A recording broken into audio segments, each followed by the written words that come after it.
The backrooms are one of the internet's most mysterious and iconic creations, but what if you could generate them infinitely in your favorite game? In today's video, I'll show you exactly how to create infinitely generating backrooms in Minecraft. Let's get started.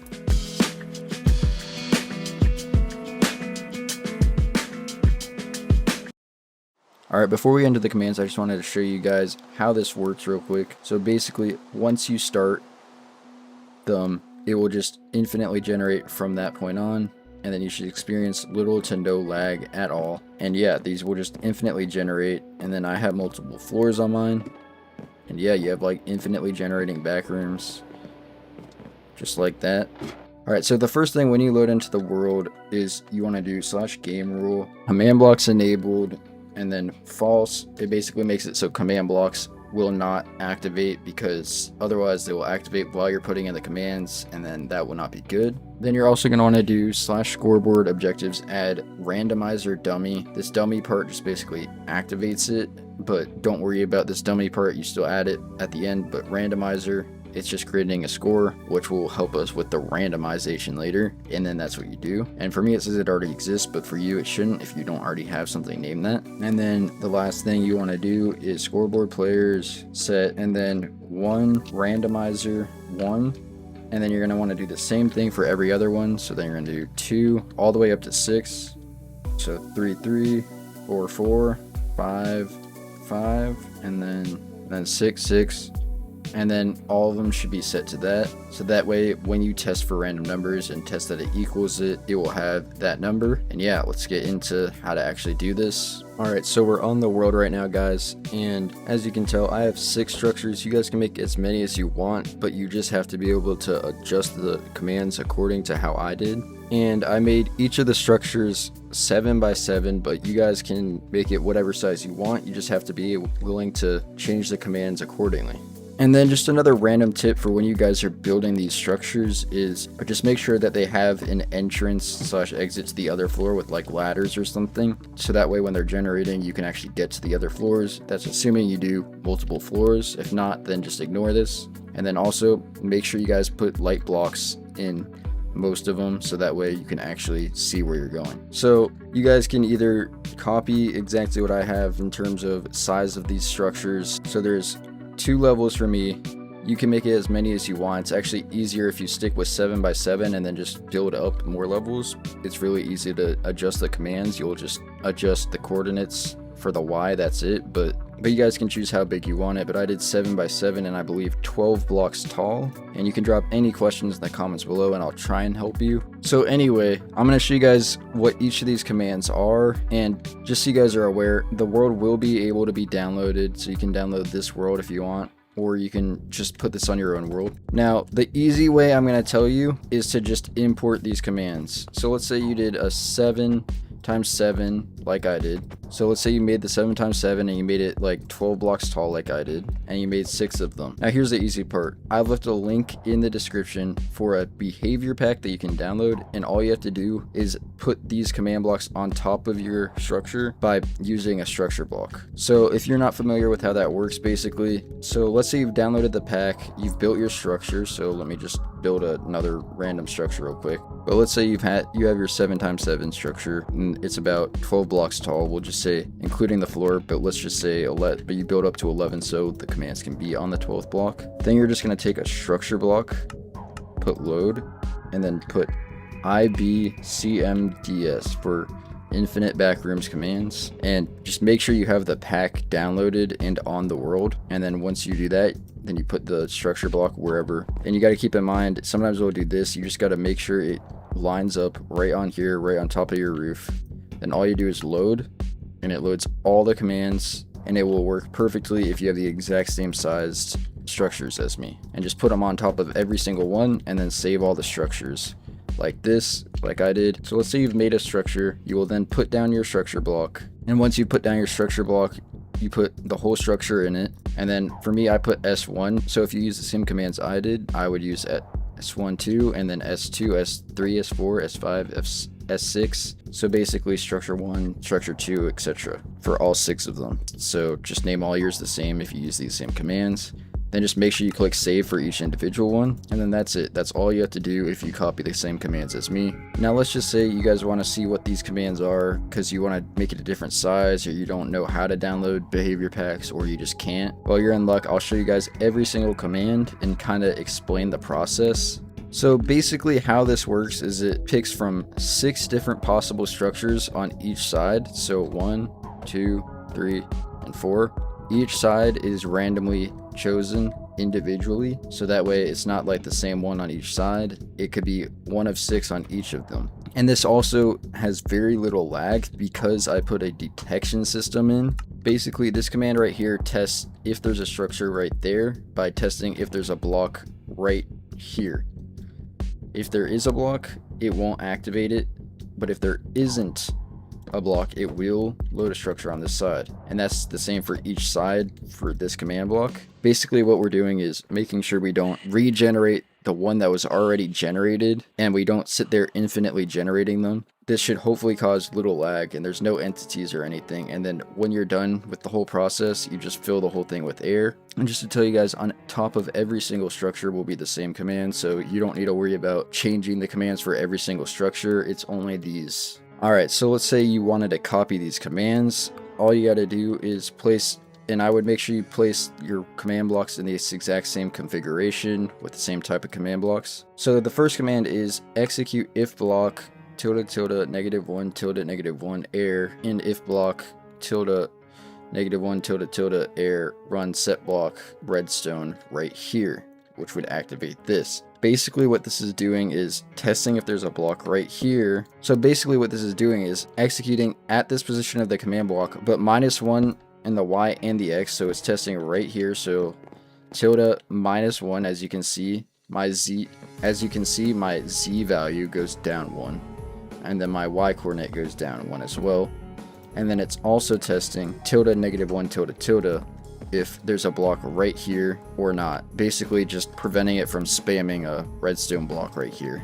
And then what it does is it then places a redstone block here if both these conditions are met. Now this next one, and as I've said before, you should have already created the scoreboard randomizer, and then you're just going to put scoreboard players random num randomizer 1 6, put a space there. Basically what this does is on the score randomizer, it creates a fake player, and it scoreboard players random chooses a random number 1 through 6, whatever numbers you put here, but 1 through 6 for this case because we did 6 structures, so we want 6 possible outcomes. And then after that, you're going to put a chain command block, execute if num randomizer equals 1 randomizer. So like we did before, you put 1 equals to 1. We've done this before, so you should have already gone through those steps. And then you're just going to do, so if blah blah blah run structure load S1, so structure 1 here. Now basically what this is doing is you're looking for where it would load. So it would load over 1 and then over 8, so it would load about here. So that way the 7 by 7 structure loads here. You load it right here. Make sure the Y is right where you need it to be. Since it's down here, you would just do it to here, whatever that equates to. But if you're doing the same size as me, you can just copy that command. And then this is doing the same, but if number equals 2, then it's doing it over there. Then it's doing it in the same spot, but it's different because this command block's in a different place than this one, obviously. So you got to move 2 over in the X instead of 1 like in this one. And then yeah, S2 because it's structure 2. And then again, same thing if it equals 3. Again, adjusting for this spot exactly because we go over 2 and -9 in the Z. And then again equals 4, structure 4, and then adjusting accordingly. Again, these are all really repetitive. Same thing for 5, just adjusting accordingly, and structure 5 and equals 5. Then one more, if it's equal to 6, then you load structure 6 accordingly to where this is positioned. And then fill here to 6 over and 6 air, but put a 20 tick delay on this one. No tick delays on any of these other ones, but a 20 tick delay. Basically what this does is it just replaces all these command blocks with air. And then this command block in the center just waits. Make sure it's not execute on first tick. It's you click off of that like this, it looks like this. And then 120 ticks, basically what this does is it waits 6 seconds, and if there is still command blocks here, this will basically just fill this whole thing with air. As you can see, this just according to the command block. Now let's move over here. Now you're gonna do execute if block tilde -1 tilde -1 tilde air, and if over here is air, then you put the redstone block. So you're testing again if this is air or not, so it doesn't keep spamming a redstone block, and then you're testing if this block right here is air or not, so it knows if there's a structure there or not. And then you'll have it place the redstone block right here, and then just accept. The only difference with this is num2, so you're making a new player called num2, fake player named num2, and then randomizer 1 through 6. And then just again according to where this is structure 1, if it equals 1, then it goes right here, and then you're going over here to about around this area, and it will load it. Just make sure you're exact on your coordinates, and it's -11 because it loads from the exact bottom of the structure. So that's structure 1, and then 2 is this, again accordingly. Just make sure it's num2 if scored num2 randomizer equals 2. Then 3, 4, 5, 6,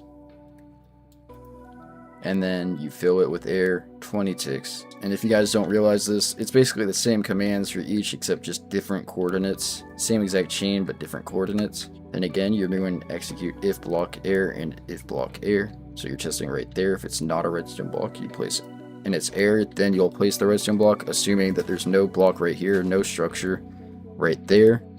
You're adjusting the commands and you're adjusting the coordinates accordingly. And then it will activate this, and then num3, randomizer 1 through 6. So it's another fake player, and you randomize the number 1 through 6, and you adjust accordingly. Make sure it equals 1. If it equals 1, then you'll do structure 1 and load it over there. And in this case, I think it loads from right here, if you wanted to know where it was loading. So you're trying to find, according to this, where this block exactly is, how to get to there. That's what you're adjusting these right here for. And then just the same thing for everyone from that command block. 2 equals 2, and then structure 2 equals 3, then you do structure 3, structure 4, then it's 4, 5, then it's 5, then it loads accordingly.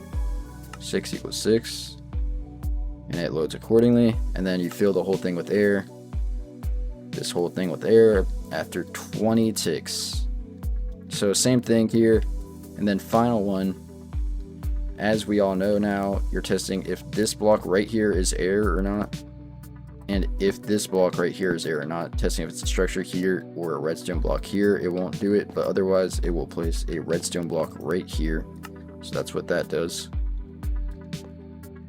And then right here you do num4 now, a new fake player, and then 1 through 6. You're choosing a random number 1 through 6, and then yeah, accordingly, if it equals 1, load structure 1 accordingly to where this spot is, and you want to load it about right here, I believe, is where it would load it, down 1 block from there, but that's about where it would load. For structure 1, then structure 2. If it equals 2, then you load structure 2, and then structure 3 equals structure 3. Structure 4 equals structure. If it equals 4, then structure 4. Remember to adjust the coordinates accordingly. Then equals 5, then structure 5. It equals structure 6, and it equals structure 6. And then yeah, you fill this whole thing with air, and that's it. That's all. That's all you guys need to do is put those commands. Make sure you get the coordinates according to where the command block is, right, and where it will load. So the best way is to like place a structure block to find out where exactly it would load. Then make sure you keep game rule command block enabled false until you actually want stuff to start loading. And I'd recommend doing these and then going somewhere else before loading it, so that way you can always come back and change these if you need to. And then obviously in each one, especially if it's multi-floored, it doesn't have to be multi-floored at all, but if you do make it multi-floored, make sure that there's entrances. I only did it on 2 of them, but you'll still have plenty of entrances and exits to each floor. And if you are doing your own sized one, then you definitely have to make sure you adjust the coordinates on the commands. You can keep it 1 through 6. If you want to do more structures, then you're gonna have to do it 1 through 7. If you do 7, if you do 8, then 1 through 8, and then 8 structures and all that. You have to adjust accordingly, but that's basically how you do it with 6 structures. And then once you guys are done with those commands, all you want to do is click save on every single one of these. Make sure they're all within frame, all the same size or so, and just save all of them, 1 through 6, like so.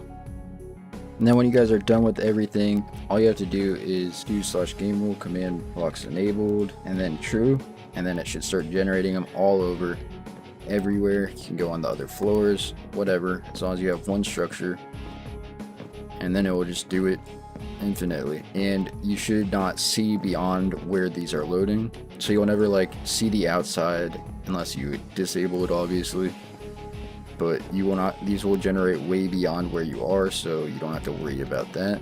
And then just a view of the outside, you'll see all these command blocks.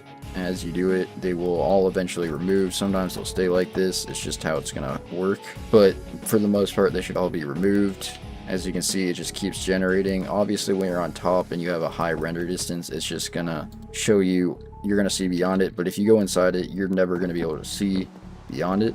And yeah, that's how you do infinitely generating backrooms in Minecraft.